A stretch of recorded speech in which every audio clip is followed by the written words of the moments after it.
Welcome, everybody. We are together again. It is February 27th, and we are going over what is about to be one of the biggest months of the year. A lot of the astrology folks out there are really circling and highlighting March for various reasons, and we'll talk about those tonight. But for those on YouTube, thank you for joining us, and for those here live, always good to see everybody.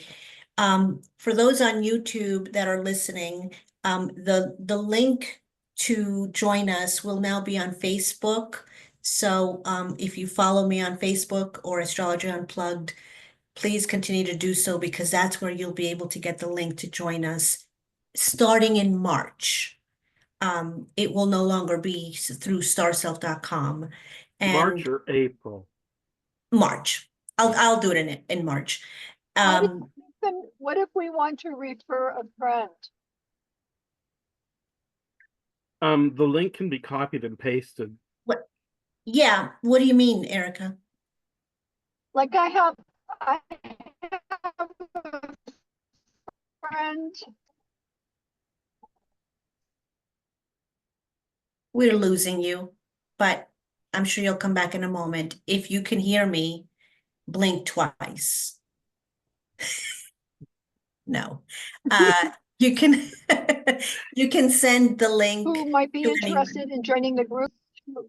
Yeah, of course. Tell your Anybody can friends, join tell at everybody. any time. Absolutely. Okay, I'll be home. Seriously, Claudia, blink twice. Okay. I know. So yeah, of course you can tell your friends. So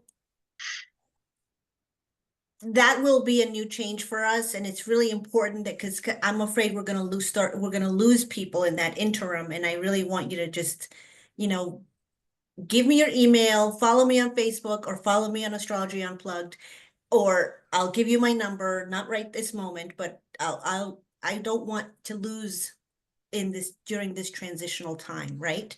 I think it's really important that that does not happen. So I'm really glad to see everybody. I'll be sure to make comment on Cempie's Corner to share it there as well. Thank you, Rick. Yes, and I'm really glad to see everybody is joining Astrology Unplugged on Facebook, which is great. I love it. And there'll be more, I'm hoping to get more and more interaction. So with that, I'm going to start sharing my screen, and we're going to get to the topic for tonight.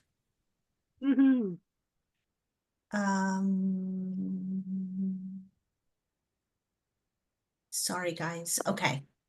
Can you see my screen? Yes. Yeah. Okay. Yep. So March there's a lot going on in March. Tonight we're going to focus on the eclipses, but there is a lot going on. And eclipses in and of themselves are big events. And for some of us, they're going to really be quite personal. Not for everyone, but for some of us, they're going to hit somewhere in your chart that either conjuncts, squares, sextiles, opposes one of your planets or your angles. And that's really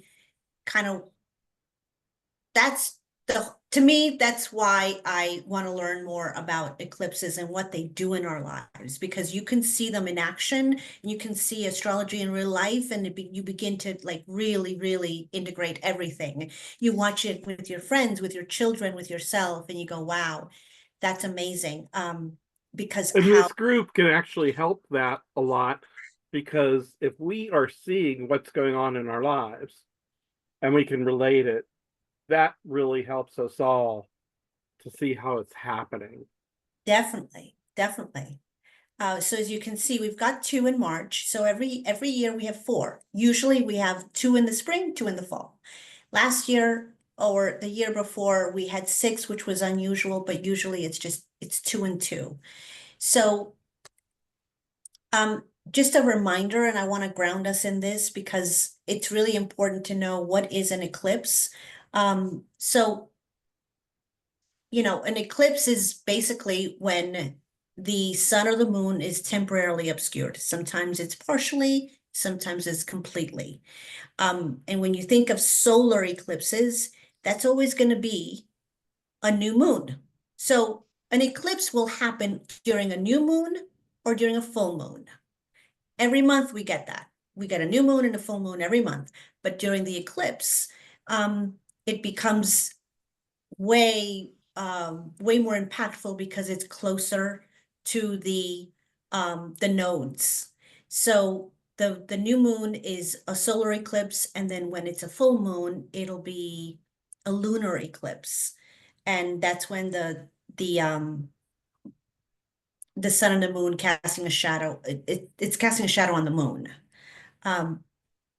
So, generally speaking, solar eclipses are more about beginnings, really kind of like a redirect in your life, or something where we have to kind A of shot in start. the arm Yeah, yeah.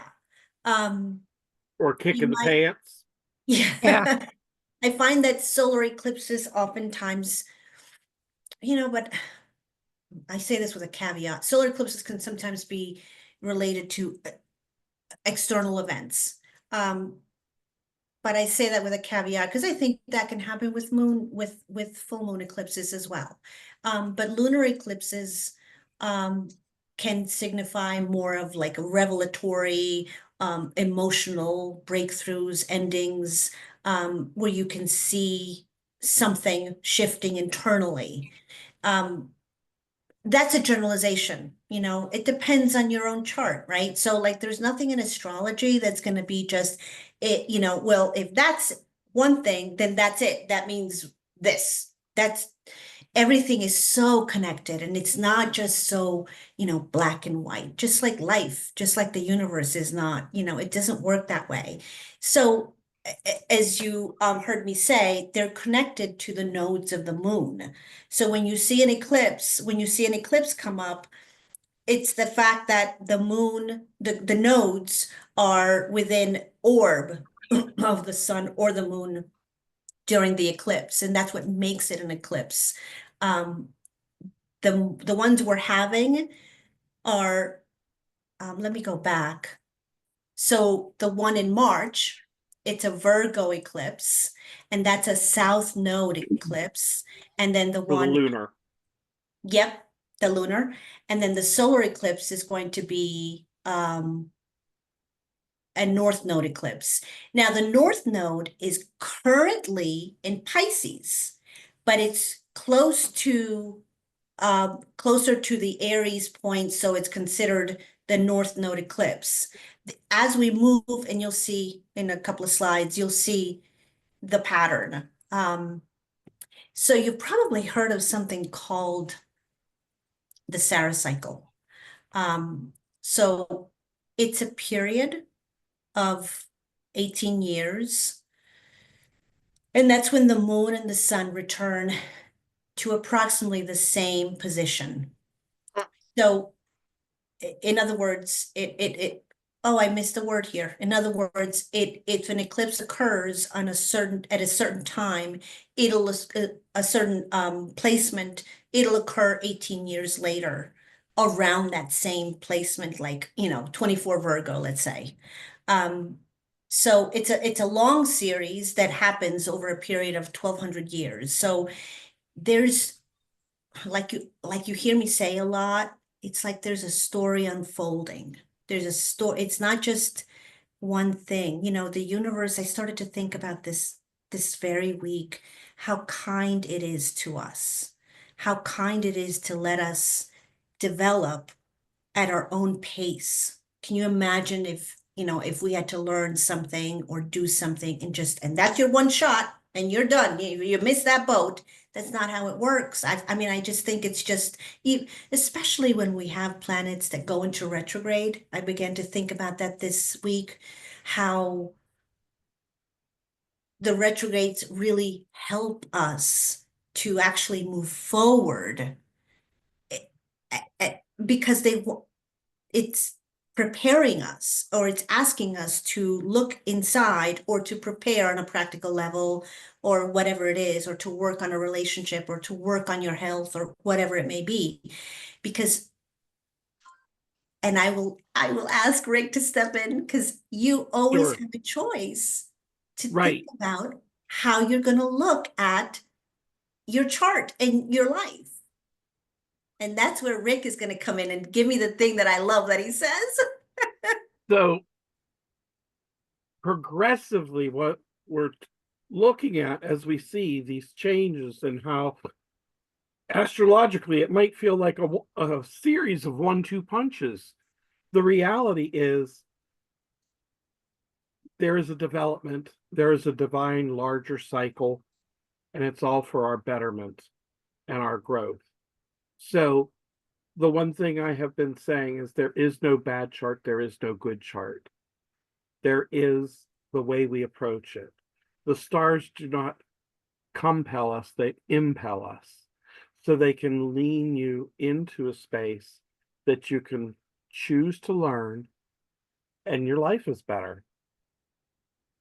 When you work with the teacher, you know, and look to your guides, look to Saturn, look to what you've laid out and made plans for, because it all gets better when you work with it consciously. Being an ostrich sticking your head in the sand does not help. Right. It's really important to you recognize there is no bad without good. It all comes together. Yeah. Yeah. And I've really been seeing this even more so. And it was today for the first time that it dawned on me that a set of twins that I have awareness of were not conceived at the same time. They were conceived at different times during the 9-month cycle. So if there's a shared experience at conception, it wasn't the same for them, you know? Mhm. Mhm. I know And that sounds crazy, but it's no, but reality. yeah, you can have two people with the same chart and they will approach things differently. They will live in a different consciousness from each other. Like it just, you get to choose how you're going to look at something. And it's really hard when you're in the middle of a tough time, when you're in the middle of Right. the storm. It's really hard. And I've had to force myself, especially lately, how can I look at this differently? Because I've been, so like, oh, in my own mind and in my own thoughts about something. And I know that it's almost like you just begin to personalize things too much. And uh there's a bigger perspective that Yeah. you can always look at. So when I it keep I keep thinking back to the first twins I ever started really thinking about, and it was my Reiki master teacher and her fraternal twin brother, that they are so different and they have virtually the same chart. How Mhm. is that the case? That Right. it manifests so differently? It Yeah. is because of the soul and the choices the soul makes. So you can imagine all you want about what does it mean to be a twin? Are those souls very close? Not necessarily. And how much difference can 4 minutes really make in a chart? 4 minutes is very minimal. Very minimal.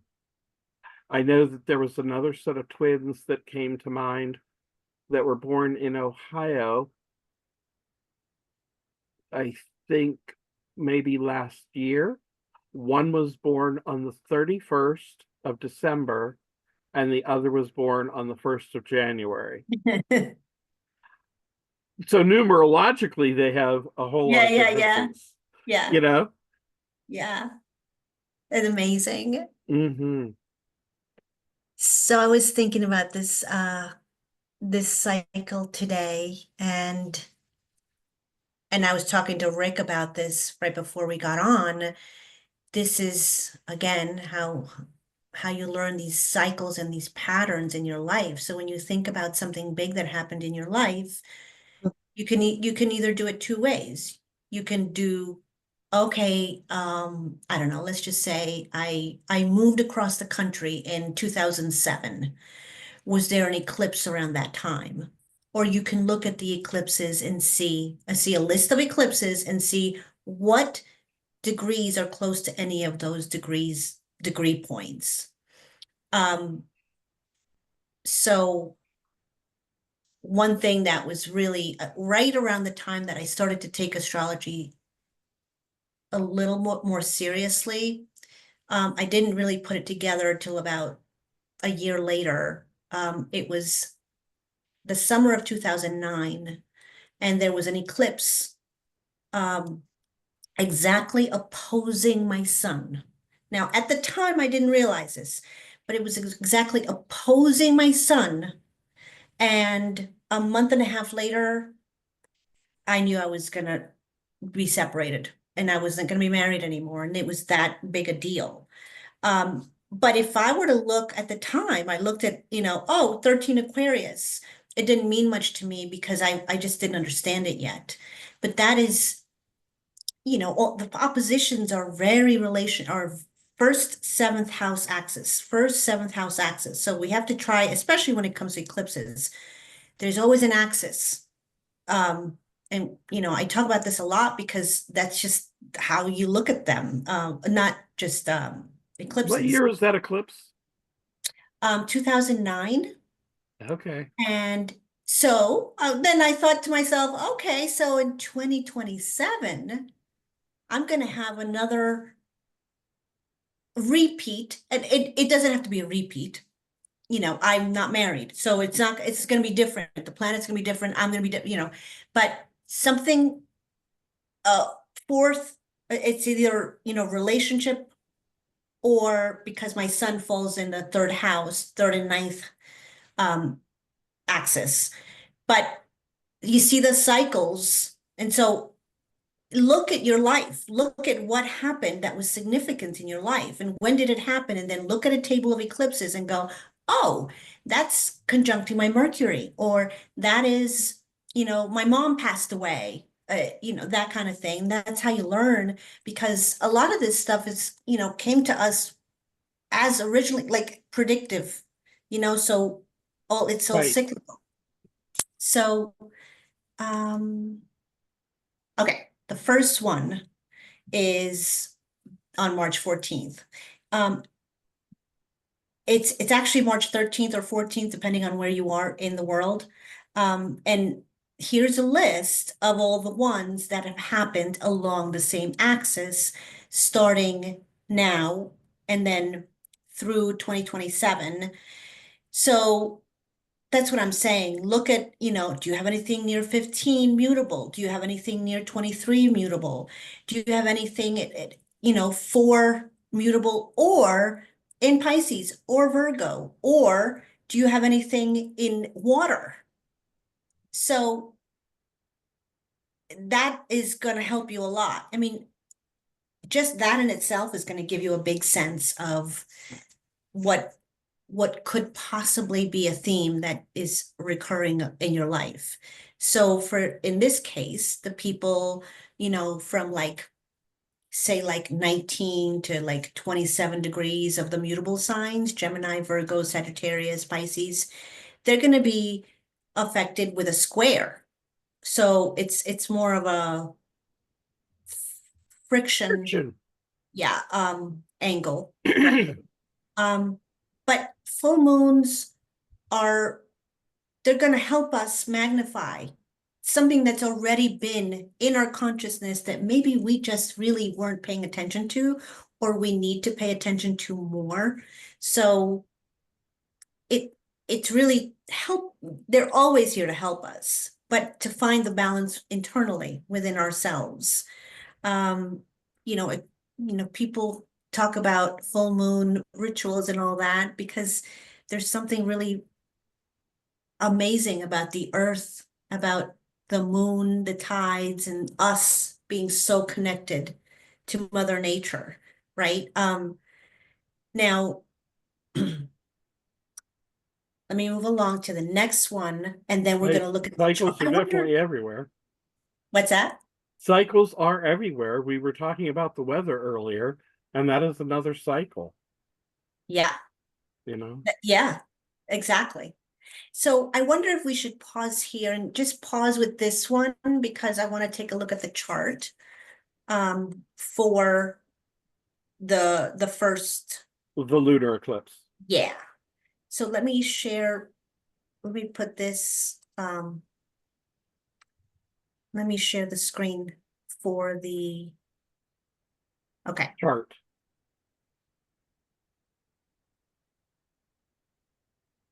Can you guys see this big enough? That's a little better. Thank you. Okay. So this is the full moon. This is when I see this, I think this is going to be pretty significant for a lot of people. The full moon eclipses tend to be a bit more emotional and introspective sometimes. But this one, if you notice, what does anything strike you right off the bat? Which is, it's pretty simple, right? The moon opposes the sun, but it's next to Saturn. Yep. It's close enough to Neptune that I would consider that as well. Mhm. And then the moon is next to the south node.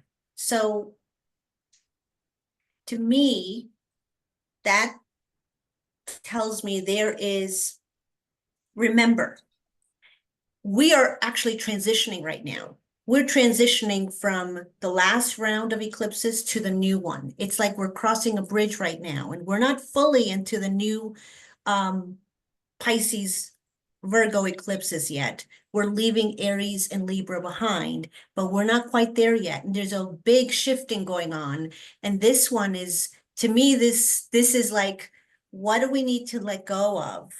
What do we need to release? What do we need to be more consciously aware of in your Virgo area of your life? Especially because it's got the South Node next to it. That's just my take on it, and it may not. So you can look at it a couple of different ways.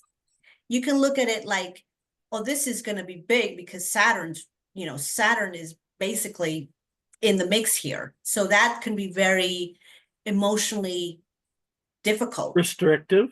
restrictive. Yeah. I also brought attention to the idea that Pluto and Uranus and the moon are in a grand trine, with Pluto being in a different element. But at the same time, it is still a grand trine. So with the sun and Saturn where they are also part of that, making it a kite, putting Yeah, all the emphasis more so on the moon. right, right. So you can look at it like, this is going to be rough emotionally, or you can look at it as, well, Highlighted. yeah, you can look at it, it might be, but this is also something that you can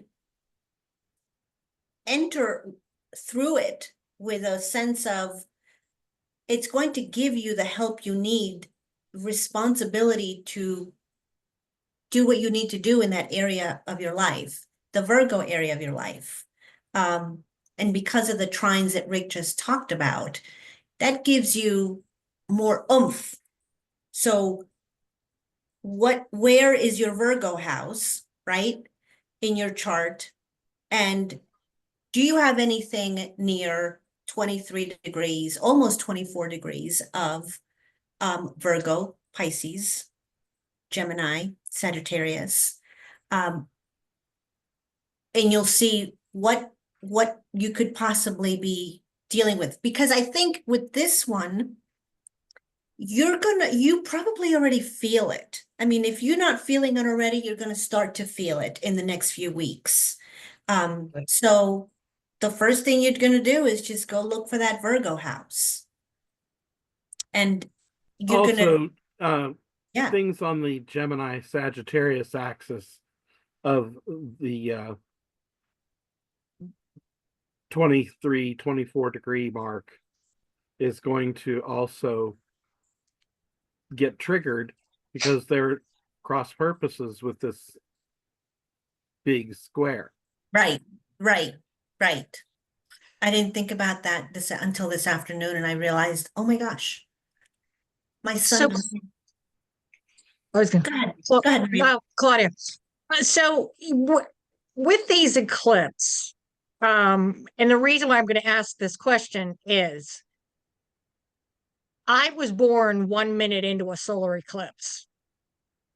So, um, and both my sun and moon are in my 10th house. And I Mhm. looked at where Virgo's at with me, and it's like with these two eclipses being in the same month, is it? I mean, to me, I panic when I see it because it most of the time my eclipses that are lunar are worse than the solar. It seems lately. So with these two eclipses being that close together, is that going to be? Would that be a friction on both solar and lunar eclipses for a person Yeah. like me that's been born into 1 minute No, into a I solar? mean, that's not the way I would look at it. The Okay. eclipses are always 2 weeks away from each other. So that happens every year. Every time we have an eclipse, you're gonna have a first one, and then 2 weeks later, you're gonna have a second one. And it's gonna Okay. be new moon, full moon, sometimes it's reversed. Um, it really has, to me, has more to do with what's going on in your chart and where is in this example, where is Virgo in your chart? Because just the fact that we're having an eclipse doesn't mean that your life's going to go upside down or that you're going to win the lot. That doesn't happen every time. Otherwise, we'd all be crazy. You'd either have Mm. really great stuff or really bad, And again, the universe is so loving because we take turns, and so we help each other through these things because um, a lot of us are going to go through big changes. But some of us Alrighty. are right now, we're just like, okay, this is not a time. Not every year is like, right?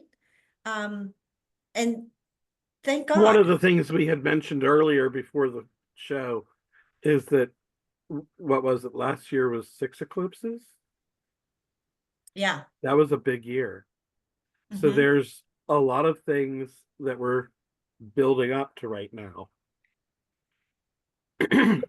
A lot of people are really, I think this year is a year of that bridge I was talking about. And it's starting to really like feel like, oh my gosh, I can sense that,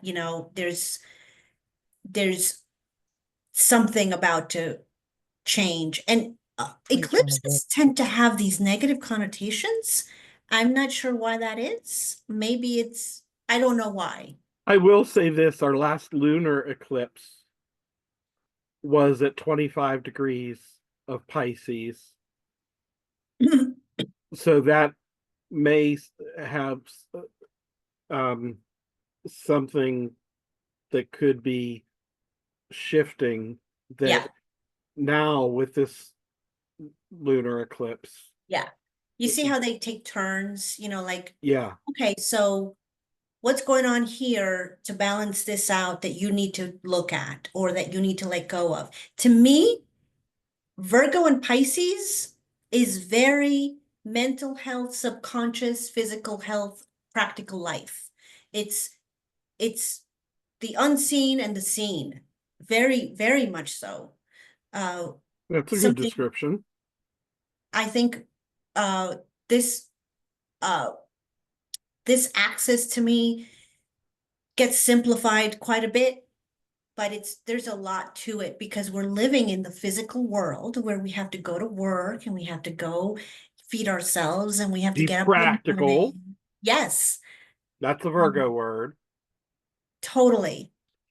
But we And then there's the also, ethereal, unseen world of the Pisces, which is all unconscious and swirling with emotion and hitting people out of the blue with surprise thoughts. So there's triggers The- galore. And this one, so if you look at the chart, so the moon, just ignore everything else in the chart for now, is opposing Neptune. So it's opposing a bunch of stuff, but the fact that you will have to bring awareness. So the moon is subconscious, but it's in Virgo. This is like it's a really strong call to Analyze. analyze and bring into balance reality and Pay attention to detail. idealism. Yeah, there's, we can't be in just one world. We can't live in just, I got to go to work 24 hours a day. But also, I can't sleep 24 hours a day or paint a painting for 24 hours a day. You have to have both. We all do. I mean, you can try, but you can't do it for too long. But this is asking us to really have a look. Where could you possibly even be misusing that Virgo energy, that Virgo house, what's going on there? Or it could be you have to say goodbye to something or someone or a way of thinking. Because your Virgo house, could be your third house, or it could be your relationship house, or it could be, for everybody, it's going to be different. So, like, for example, for me, my Virgo house is my fifth house. So remember I said you already have an inkling. My daughter is we're about to leave to go move to another state. That's a house of children. That could be part of this for me. It could be other stuff too. It could be in my relationship. It could be stuff having to do with my creativity. I don't know quite yet. And that's the eclipses can be, they can surprise us. But I have a feeling with moon, I always felt like with full moon eclipses, lunar eclipses, you kind of already know by the time you get to that point. It's not like a shocker, but maybe just because I haven't experienced a shocker yet. I think too, I don't want us to get past this without mentioning that Venus is still retrograde in this eclipse. Yes, thank you. Thank you. Yes. This is, So our desires and our hopes are possibly having difficulty being put into words. What we're looking for, what we want. This being something of endings in a lunar eclipse. You may not know exactly what is ending. yeah. That And could be a possibility. remember we talked about this Venus retrograde cycle is what are you gonna value in your life, in yourself? What is not aligned to your values, or what is it that you place value on? Those are questions you have to ask yourself, or you'll be forced to ask yourself for some situation that comes up. And all of this is always consistently connected, right? Like it's not just one thing, it's all of it. It's like a big juicy soup of life and questions and answers that come through, sometimes through people or situations or in your dreams at night, or a quick conversation you had with a lady on the line at the grocery store. Things like that happen all the time for us. And this is depending on how you look at it. So, there is hope to me as far as like, this is the universe helping you deal with something that you've had to deal with. For example, maybe that you really should be eating healthier. You know that. And I mean, I think we probably all know that. But on some of us actually do it, right? And some of us don't. And maybe this is a call for that. Maybe you get a little bit of a scare. And I don't mean anything detrimental, but you go, oh my God. I weighed myself the other day. I was like, oh my gosh, this Take is care, Kathy. Her battery is dying. oh, Kathy, good to see you. Please come back next time. We haven't seen much of Kathy lately. So that could be it. You know, Virgo is the sign that is going to ask you to look at your practical, your health, your routine. But again, it depends on the house. Um, anything we want to mention, anything else we want to mention? I just noticed Mars is going to be in Cancer at 18 to, the planets are really They're very slanted yeah, they're because you have the moon on one side. yeah, It's definitely nearly a bucket. You can certainly call it a fan handle. yeah. When I look at this, I think there could be, doesn't have to be, a tendency to self-sabotage in this area of your chart, in the Virgo chart. I mean, in the Virgo area of your life. But it could also be, I'm done with that. I'm done with the self-sabotage, right? You Well, can I do, think too, with that conjunction with the South Node, it's a wonderful time to look at your life for old habits that are no longer working for you. yeah, Because there's the moon is very habitual, the South Node, very much old patterns. yes. And if there's something that you have been led to nitpick, this is a good time to, because that's a Virgo trait, nitpicking. Mm-hmm. If you want to go ahead and get rid of that, this full moon is a great time to release some of that. Yes. I'm glad we're having this conversation because this helps me too. Erica's sharing that with Neptune and the connection that it has in here, that it'll also be a very spiritually rich time. Mm-hmm. And that's absolutely true. I, Mine falls in the 6th house and the 12th house.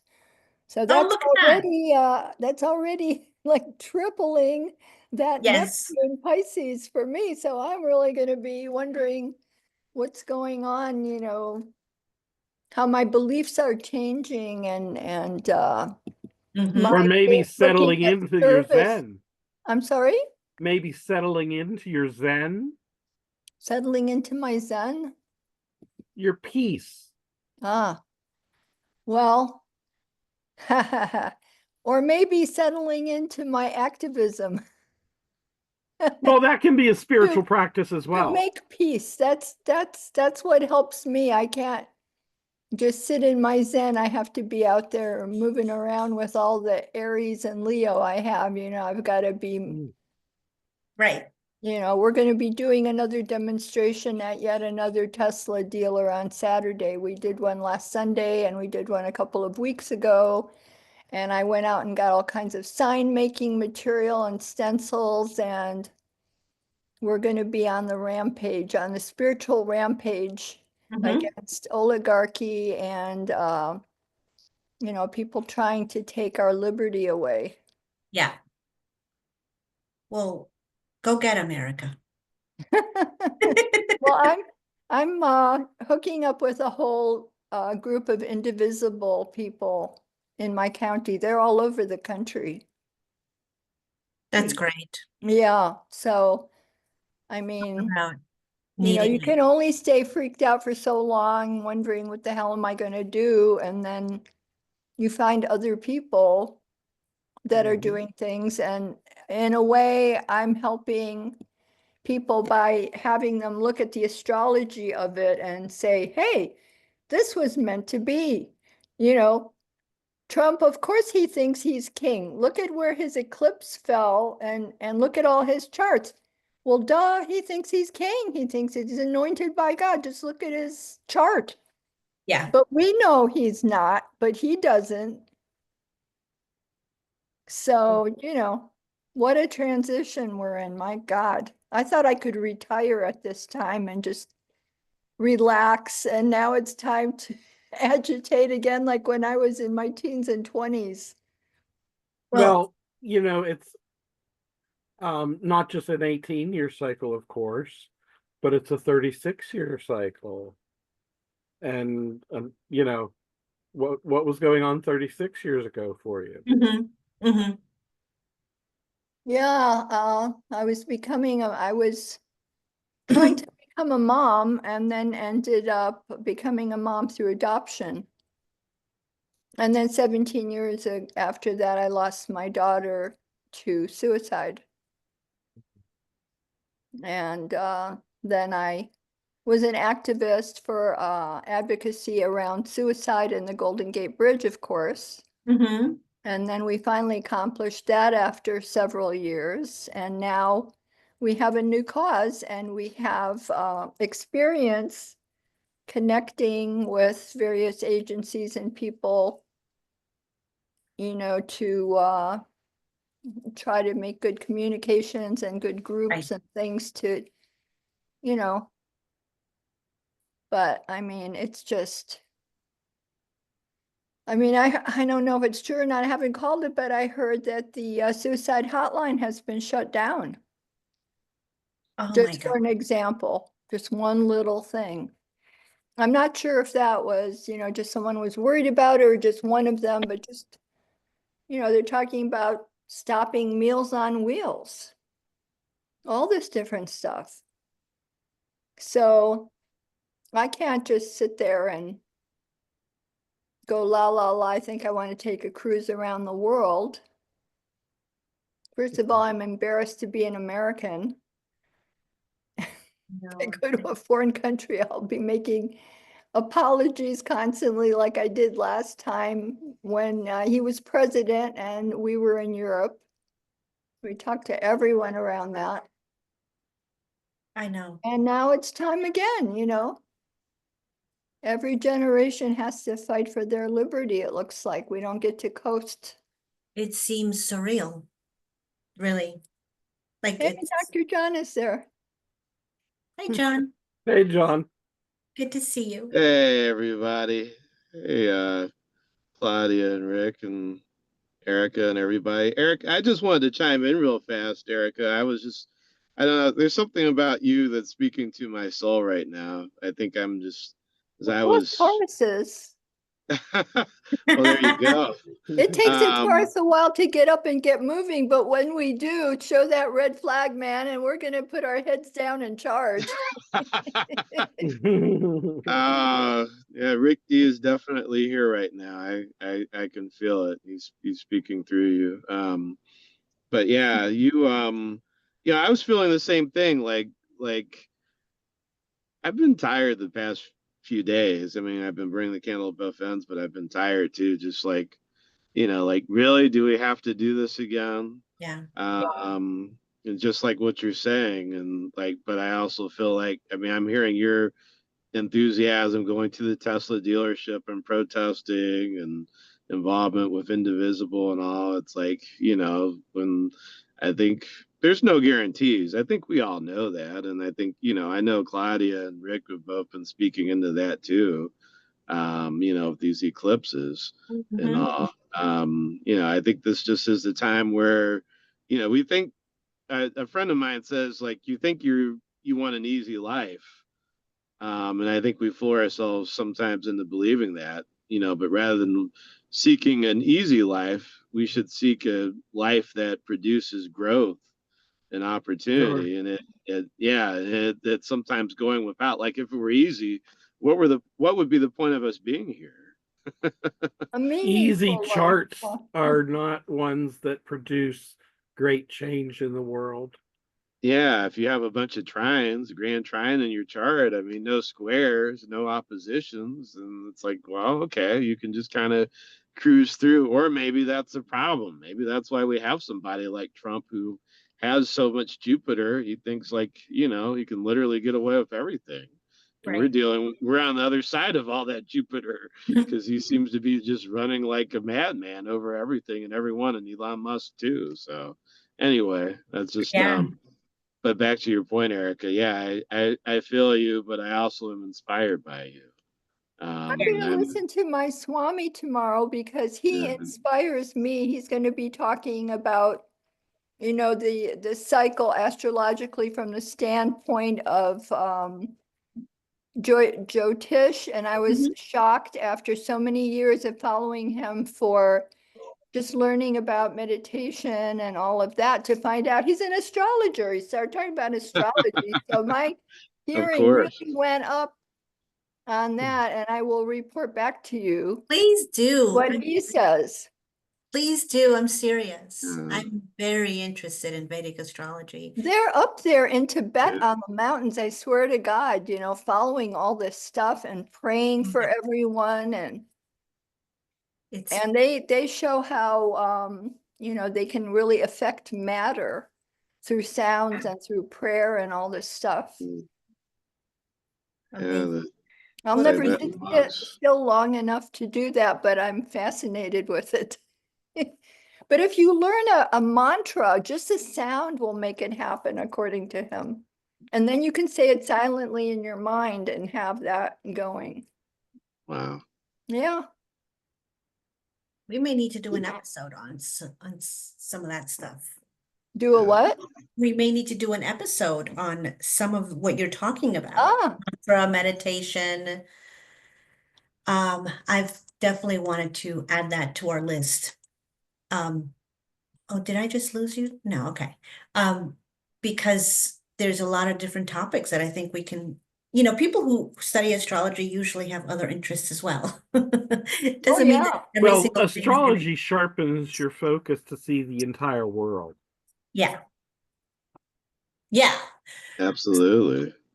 It starts with the occult, right? All the hidden Yep. stuff that nobody wants to tell you, and you want to know all the secrets. Why aren't they talking about Yeah. whatever it is? Whatever, come on, tell me the dirt.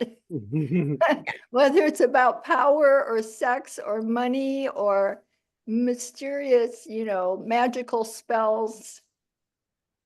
No, it's true. Yeah. People ask me a lot of times if I'm psychic. I'm not. It's just Yeah. astrology. It's astrology. That's what it That's is. great. Maybe you should tell them you are and see what happens. Just for Well, I don't know about that. you can always tell them a week later you're not or whatever. Um, We have thank to you have a both. sense of humor. Thank you. Yeah, Yes, very that's for much. sure. Thank you, guys. I think we should move on So the next to eclipse? the next eclipse. What do you think? Yes. So let me share my screen and we can look at the next eclipse, which is on March 29th. Oh, wait, you're seeing the wrong screen, aren't you? Are you seeing my slide or are you seeing We're solar? seeing your slide on a larger screen. So Okay. we see the other slides of the We queue see on your the left. PowerPoint or whatever that is. Right. Okay. There we go. So this one is on March 29th and it's at 9 degrees, 0 minutes of Aries. The list that you see are the last, I'm sorry, the last Aries Libra axis eclipses. So, as you can tell, we've been shifting. And because not every eclipse since 2023 has been in Libra Aries axis, right? But they start to shift, and this is the very last one. So to me, that's pretty significant. Like I said to you, we are on that bridge. We're on the bridge where we're leaving this Aries Libra axis behind, and we're going to start focusing on Pisces Virgo, Pisces Virgo, Pisces Virgo. So, and this one is there any other one? Hold on, I wanted to talk about this. This is a partial one. The last one that we had that was a solar one was back in April. Remember that one? Um, it was a big thing. It was a big Oh, deal. yeah. Got their glasses out and it was a more of an event. Um, so let's look at that chart because this is a solar eclipse. So it's going to have a different flavor. Different impact. Yeah, it's going to have a different flavor from the March 14th eclipse. And that one being a lunar one is a bit more internal, emotional. This one, are you seeing the right thing on my screen? Not yet. Not yet, sorry. Okay, See it There we now. go. okay. So you see the north, so the last time we looked at the eclipse, the moon was next to the south node. This time it's closer. It's not quite next to it, but it's the north node is closer. So obviously, you know that the moon and the sun have to be in the same degree for a new moon. And this one is also, even though it's at 9 degrees, it's still it's close to these other planets enough so that we can take them into consideration. I just noticed that Mars is going to be squaring Neptune, and that that's very different energy. I feel like it's like like pause go or a dissolving of like how are you using your energy? Are you using it in the best way? This Aries eclipse is also, to me, feels more like an actual, okay, we can go now. We can begin. We can, it's Aries after all, right? And it's the last one, but it's a new, it's a new start to something. We still do have Venus that's retrograde in this chart. And As well so, as Mercury. as well as Mercury. So for Even though some of Mars us, is direct, finally. even though Mars, right? For some of us, we're gonna feel that Venus is still retrograde, depending on what's going on, around 28 Pisces for you. Not It's all of also us. conjoined Neptune. So Yeah, it's like interesting really. because that kind of gives this spiritual strength, this Yeah. creativity to cast a vision. Because Aries in the solar eclipse is trying to get us to start something new Mm-hmm. and to push forward with something strong and powerful. So the idea of having the creativity of the Venus Neptune conjunction, that really gives us some capacity to envision. And I'm noticing also that Eris is in sextile to Mars. So your get up and go is really getting boisterous at this point. And Eris is also right beside Chiron. So anybody who's doing any healing work can take it to level up to the next step. Oh That's God. something to Yeah. consider Yeah. because you, for all those people who have experienced a difficulty of identity because of Chiron being in Aries at the moment, Mm-hmm. that's a powerful energy to have that conjunction with Eris at the time of this solar eclipse. So I can see the solar eclipse being a fantastic time for people's mental health care plan, whatever that is, to actually show some signs of moving forward and bringing some healing. Thank you, Jesus. What would you say about the Eris being at 24 there? It almost looks like it's at the fulcrum of a isosceles triangle between, everything in, to the right side of the 10th house there. Yeah, it looks Beauty- like yeah. it's actually creating a wedge. A wedge rather. Yeah. So what And does that what does a working wedge do? I can't remember. well, I think the wedge is very intriguing for that missing component. So, for anybody who has things at 24 degrees of Capricorn, that would be very interesting for them to see a kite formed that way. The other thing that could be intriguing would be anything at 24 degrees of Libra to create the mystic rectangle. I know my Mars is at 21 degrees of Libra. So that would be, a nice closed circuit there. This will Yeah. certainly give me a wonderful impetus Mhm. to push forward with different projects. And I was thinking about wanting to have this as the solar eclipse before I jump into getting online. So I think Right. in between now and then, I might just use this retrograde Mercury and Venus to do some planning and get some stuff figured out as to what I'm going to start recording. Yes. You That know, sounds, yes, that's absolutely. a good use of the retrogrades.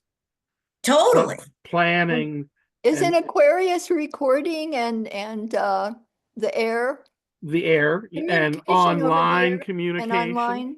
Yeah, computers. Definitely. That's wonderful, Rick. Hmm. My Chiron is at 24 Aries. This gives me as Rick well knows, I'm going through my Chiron return and I feel it heavily. So this is like it could be really supportive. And even look at Saturn. Saturn is trining Mars.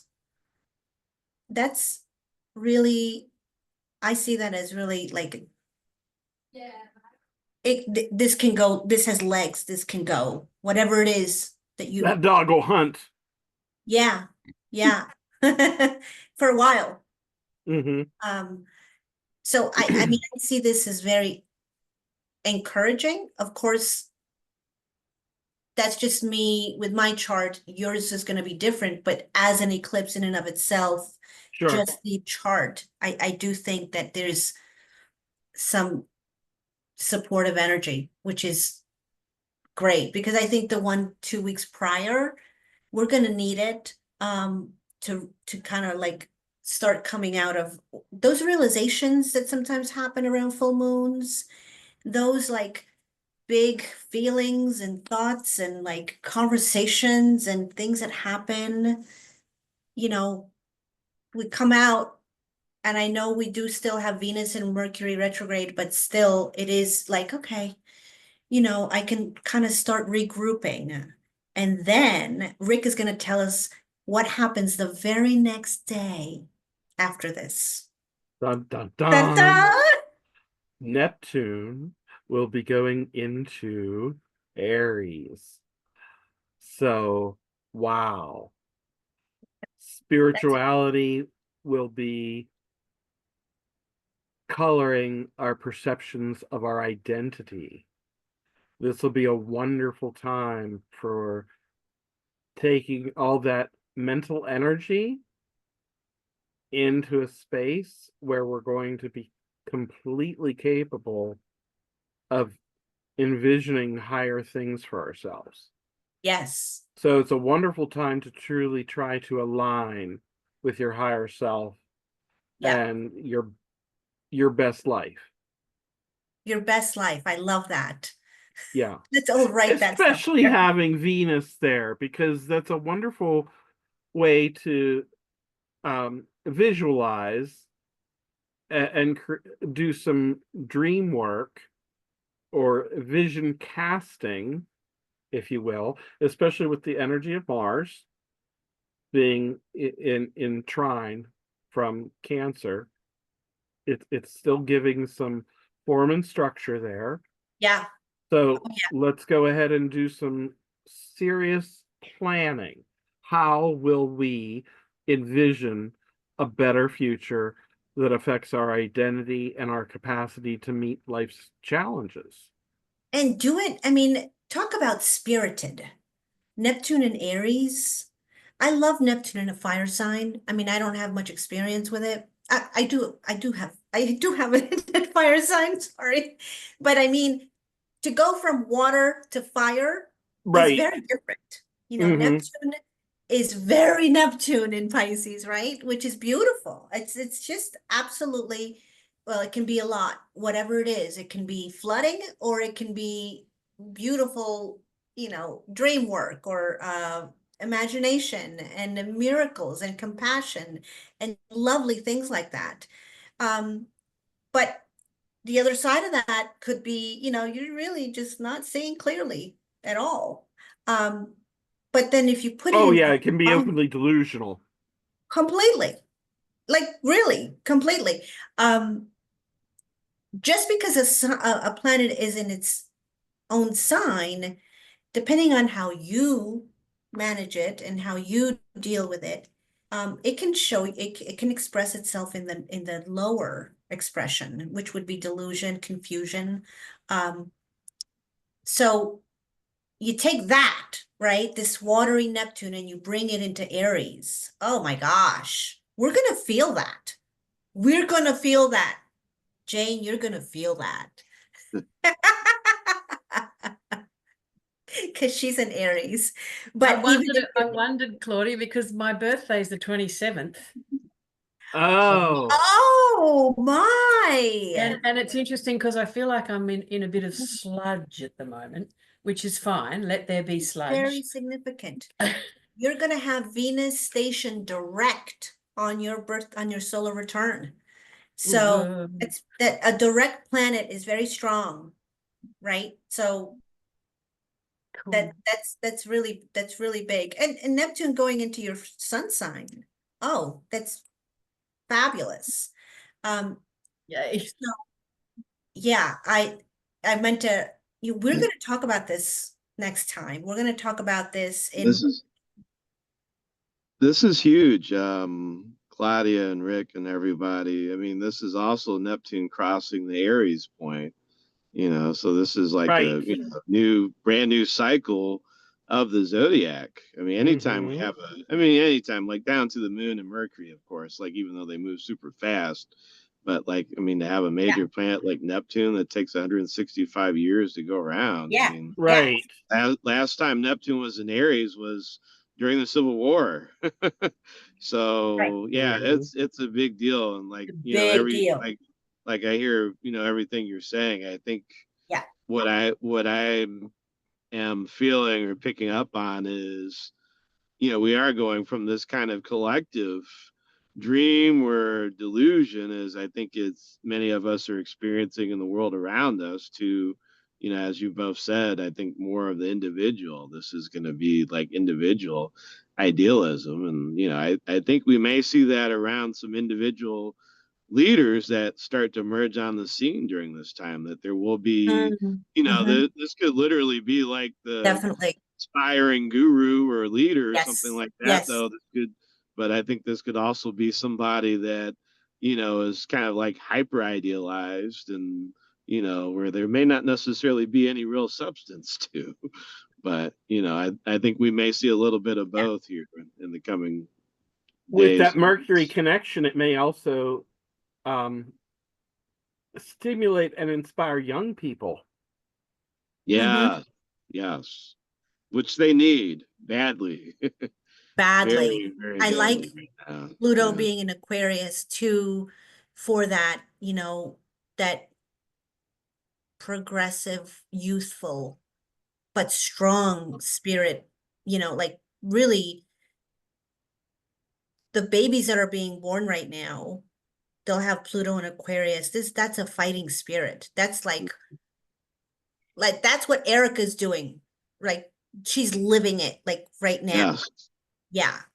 Like Yes. completely, which is, you know, it's no accident. It's what is needed right now.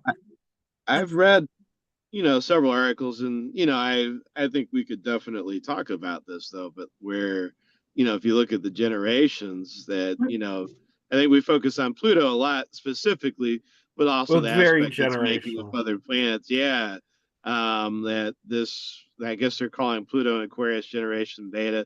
I believe it's a new alpha generation. I think Aquarius is like the threshold of something new, but that this could be, I mean, as these kids are born and as they grow up and they get in the world and they see how messed up it is, I think they're like, okay, let's just like blow this up and like we gotta save we gotta save the planet, we gotta save humanity though. Mhm. Some astrologers I've read, some other astrologers I've read predict that this generation will actually be like the revolutionary green generation, the one that says we need to go super hard in on sustainability, what's going to ensure future Mhm. oriented now being Aquarius, that this Yeah. is going to ensure that the planet and humanity survive for the next several generations. Oh, So, Right. I think it's also with what you're bringing up, it's making me realize as much as our age bracket has been blown away by the younger generation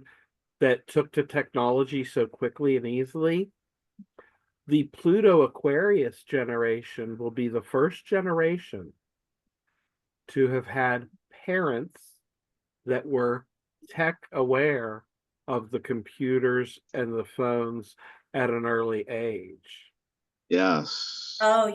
yeah. They will be nurtured into the technology in a way that those kids could really be innovators to make grand changes Yes. that we Yes. never would have imagined. Yeah.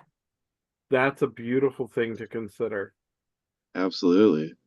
Don't forget that Gemini trine too, the Uranus and Gemini Oh trine my that's coming God. in as Mm-hmm. well. I know. I know. I Yeah.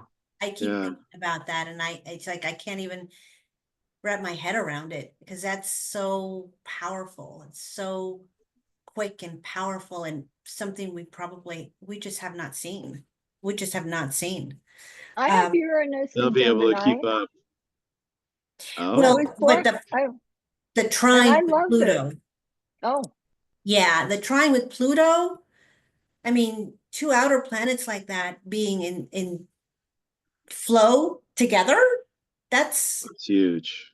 Well, yeah. that's what made the Yeah. generation of the 60s so powerful, having the Uranus Pluto conjunction. Yeah. Yeah. That was big. And Neptune is going to sextile those planets to Right. not for a Yeah. long time, but it will. So, a lot to look for. They say, this was a change maker sort of year, but next year is even more the movie gets good. Well, and there is a flow to it being with the trines and the sextile built in. It's not like a hard, like with the, for Yeah. instance, when we had the Uranus Pluto square Right. during the 2010s, though. So it's going to be less hard edge, even though it will seem like it, or we're already feeling some of that here, at least in the United States. The overall energy suggests a flow that's driving things forward. Like it's almost like this is fated, this is supposed to happen, but there is going to be, it's going to be less disjointed and more like a process of of of breakthroughs of the innovations that come Definitely. forward, Yes. Yes. that we'll be dealing with all at the same time. Talk about innovation. Oh my gosh. Yes. Linda, Robots. did you want to say something, Linda? Oh, well, I was going to note that uh my Jupiter is at 8 Aries, Oh, and that's the bucket handle of my wow. Oh, it's your oh bucket yeah. handle, no less. It's gonna be Wow. fun. And I wondered if maybe we should look. I want to say two things. First of all, I remember when we were actually sitting in a class with Rick when on the day that Neptune went to Pisces Uh-huh. and the tsunami came, and it was like the whole. So I'm wondering, what with Neptune when these bigger outer planets change signs, is especially the Aries point, is it not just about personal stuff, but is there something likely to happen more globally? Yeah.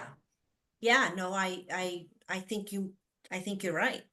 This Hmm. is, we're gonna be talking in a year and noticing the stuff that's just beginning to happen globally because, these are generational. So yeah, you're right, Linda. We're gonna see that. Talk about, like John said, I think spiritual leadership, but it could also, again, that could go either way, you know? Um, How does this impact the US chart? Has anybody looked at that? I haven't looked at it, but Maybe let we could me do that pause next for a week. moment. Yeah, because next Well, time we meet, we're gonna talk about Neptune and Aries, just that. So we can incorporate the US chart and see what that looks like. But that The itself is just gonna be a show on itself. in the Sibley chart, I mean, which there's like a dozen US right. charts though, but in the Sibley chart, Aries point is in the US fourth house. Mm. Because we know Saturn and Libra is in the 10th house. So it looks like there's probably, I mean, there have been rumblings about changes, in Right. terms of, the size and scope of the US. So we'll see. I don't want to put anything on that, but I think there may be some rethinking of like what the US actually is, and even in terms of our boundaries. And we know the sitting president has his ideas, but I don't know that his are going to win the day. I just think there's going to be an overall rethinking of, I mean, I will say some states may wonder if they should continue on with the union. I mean, we did have this happen during the Civil War where the South seceded and broke away. I mean, so there could be expansion, there might be some redrawing of boundaries, we'll see. But I mean, Neptune does suggest the dissolution effect and a beginning of a new process with it coming back to Aries. Yeah, that would not surprise me at all. It will Well, also, the blending of a watery planet in a fire sign suggests a steamy manifestation. So it could get a little hot. To say the least. Hmm. Neptune will conjunct Saturn, and that's another And conversation. that's something Rick had been looking forward to as a huge, big deal. Yeah, he did say that several times. Because it's going to be doing a dance the whole way into the lead up. Yeah. Yeah. So Neptune is going to go into Aries. I have it written down from March 30th to October 22nd. It'll be at the 0 degrees, the 0 Aries point. And then it'll retrograde. And then next Mhm. year it'll go fully into Aries. And We during could we could actually sometime consider doing a look into the Neptune ingress chart when it first goes through. That would be a possible topic Yeah. for a future, because it's going to be affecting us for quite a while, the entire Oh, time yeah. it's in. Well, maybe we can look at it when we talk about Neptune and Aries, which is the next time we Mhm. meet. So the next Yeah. time we meet, so a couple of things. The next time we meet, we're going to meet on March 13th and the 27th. And I'll put it up on the Astrology Unplugged as well as Facebook page. Neptune and Aries will be on the 13th. And we'll talk about, what you just talked about, The Rick. ingress chart. The ingress chart, Saturn conjoining it, the US chart, Linda, how it affects it. I mean, hopefully we'll have Yeah. time for all of it, but we'll also, if we don't have time for all of it, we're gonna do a standalone night on Saturn going into Aries as well in April. So on the 27th of March, which is Jane's birthday, we're gonna talk. Woo! We're gonna do an evening on emotional intelligence. And that certainly affects all of us. I don't care who you are, where you are in your life, how old you are, man or woman, it affects everybody. So I'm looking forward to that. It is so important. It is the building block of processing everything we experience. And it is Yeah. key to us experiencing resilience, to knowing how to understand ourselves, to interacting in relationship with other people, because without emotional intelligence, we have no emotional literacy. And we Right. must learn to be emotionally Right. literate to experience that part of our life. And that's something that men are a little bit handicapped with, because we have to really focus on that. We don't get the same places to practice our skills because we're so performatory, or Right. perfunctory. Don't Yeah, feel no, Rick, yeah. don't feel badly, Rick, because it's been proven that men's brains have about half the number of receptors as women's brains do to connection in that way. So you So there's probably a have to reason work for it. harder, and Right. we're born that way so that we can respond to the children so they don't die, you know. Right. Well, receptors are controlled by stimulus. And sociologically, the energy levels of males is directed a lot sociologically. So boys are directed on how to use their energy. Go do this, take care of that. Go Right. fight a wildebeest. Yeah. Yeah, So yeah, when we start culturally to expect men to show up emotionally, I am positive we will see those receptors change. It'll take decades, and it'll take generations. generations of Yeah. emotional intelligence to be upgraded in men. Yeah, yeah. So true. And I am really encouraged. Maybe it's just because of people I'm aware of or I listen to, of the men in their 30s, even Mhm. in their 20s, that are way ahead of like past generations as far as how they process emotionally and how they were relationally. I'm like, oh my Mhm. God, this is wonderful. This is great. I mean, there's not a whole lot. They're the exception, but it's happening. And Right.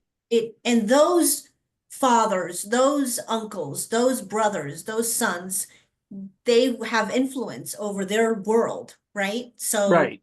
they'll bring up And children our in a culture. different way. Totally, right. Right. They're not going to be the same kind of fathers and or whatever, even co-workers and just anything, because they're more aware. But we have to make sure that they keep in touch with their bodies, because all of this Uranus, Aquarius, high-tech, computerized stuff is getting people out of touch with their bodies and their feelings. So Yeah. I think we could do a show on that, Erica. I'm huge on that. I'm huge on it because you know why? Because you're a mom. well, yeah, but because I have struggled with it. Because I struggle with leaving my body and being too much in the mind. And so much of how we see the world and ourselves and how we experience life, we forget that we are in this body, and it's almost like our own body becomes an unsafe place for us. Uh, and that's a big deal. That's a really big deal. Sure. I mean, we could do this all day.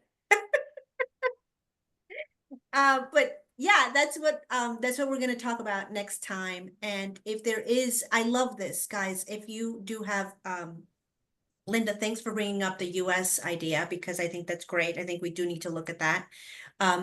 If you have any suggestions on topics, please email me. I put my email in the chat. Please email me, reach out to me. I will start to create Sure. I'll start to create a list of people of us. I really want you to please send me your email. Sure. Because I want to be able We'll to, send you an email later. Yeah. yeah, Mm. to keep in touch outside of Facebook. I seriously have considered stopping all social media and I won't because of this. Yeah.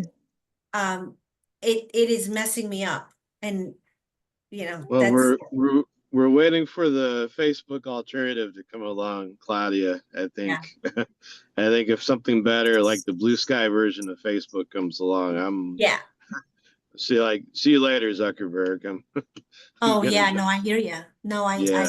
I'm there. It's just it's social media in general has become something that hijacks, talk about mind body connection. I feel like it clouds my mind after a while. It messes me Mm. mentally after a while, and it makes me Yeah. anxious, to be honest with you. Mm. It's just like, oh, like I'm like this. But maybe it's just me, but if you think about it, all the studies show how there is something that happens to our nervous system with all these frequencies, these Yeah. EMF. And Yeah. it makes me think heavily about the young children, but the young kids, with these Mm. phones so young. We have a computer we walk around with all day long. I went to the store Yeah. today without my phone, and I knew I was leaving without my phone, and it was fabulous. And I thought, wow, this is like in the 90s. I will have to get home to see if anyone's called me, which of course I knew nobody was going to call me. That's why I did it. My kids are older. In other years, I wouldn't have done it because my kids were younger. And I was just going a few minutes away. But think about that. The fact that it's like this thing, like you have your wallet sometimes tied to like that's how important it is. And it's become like too much, at least in my opinion. And maybe that's just my own, Mm. but it's overdone, and the irony is that we feel less connected to each other, even Mm. though we have these machines that are Mm. and these social networks. How Yeah. ironic, right? Because Mm. we don't need each other as much. You don't Yeah. have to call your neighbor and say, hey, what about that recipe? Or go down to Right. the library and look through the catalog system to look up the Yes. magazine and look up the newspaper. It's like you got everything in your hand. You're almost like God in a way, Yeah. Like Oh, it's yeah. really crazy. It's great and it's not great. Depending on how you use it. Remember when we had COVID and we couldn't go out, and my mother was not well, and I was able to order her groceries and have them brought to her house. And I thought, wow, this is good. This is great technology. I mean, technology is wonderful when you can use it for good, right? But then again, I'm on my phone looking at, stupid memes for 20, 30 minutes, 40. I could look at it for all day. I have to stop myself because I get sucked into it. Like it's like my brain just gets sucked right into this stupid social media. Anyway, I don't know why I started talking about this, but we'll Maybe meet. it's Pluto and Aquarius. And Linda, you know what? You're going to also have a Jupiter trine because Jupiter is going to go into Leo in mid 26. So that's been Jupiter trining your Jupiter. Oh, fun. Huh? I said, oh, fun. It is fun. It's gonna be Yeah. it's gonna be good. It's The a greater benefit times Exactly. 2. Yeah. You guys are the best. Hey Sigmund, I see you. You doing good? Yeah, I'm doing good, thanks. Always good to be here. Good to see everybody again. Yes, I'm glad to hear your voice. Yeah, thanks. Just hanging with the homies. That's right. That's what's so Yeah. great about this, Claudia. This is so good for us all. So Oh, yeah. it's so good for the soul, isn't it? It's so good for the soul. And I really encourage you guys, I'm going to start doing it. I don't care if you want to hear it. I'm going to get more active on our page because I think that's the point of the page. It's not just to tell you what's coming up next month. It's so we can experience real life astrology and learn real life astrology in real life, like, Right. oh, I had a leak in my basement and look at the transit that's happening, that kind of thing. Because I learn from other people just as much as I learn from books and my own experience. You must be the same way, it just, that's how we connect the dots. Right. So, yeah. Thank you, Rick, for being my co-pilot. Absolutely. And you know what? While we're running this half schedule, maybe sometime we could use one of the empty Thursdays to just get together and visit Yeah. and not have a podcast, And but just just get have a together. social gathering. Yep. Oh, I am 100% down with that. Okay. We Yeah, can even talk that's about great. different Yeah. things to plan for what we Yep. want to be Mm. doing for the We can future. do literally Talk about whatever we Rick's feel. upcoming memorial. Yep. We That's can awesome. just be Thank you. together. Yeah. That's Be great. together. So good. Yeah. That sounds great. So you know what? I'll put it on the Facebook page. I'll talk to Rick about when to do it next. And that sounds wonderful. I would love that. And really because it'll be between us, I won't post that one on YouTube because I think we could just be ourselves. Right. And not that for those YouTubers watching, we're ourselves right now. Mm. Yeah, but we could really get down if we're just a handful of us. If with it's not not the real ones. recorded, right? It won't be Um, recorded. Right. It won't be recorded. And in fact, I think it would be a good time to say goodnight and stop the recording. Just stay with me for 1 second. Thank you for joining us tonight when we discuss the eclipses. There's going to be a lot going on in March, but we'll be back in March 13th and the 27th. We'll see you again to talk about Neptune and Aries, and then we'll talk about emotional intelligence on the 27th. So we'll see you soon. Thanks, everybody. Have a good night.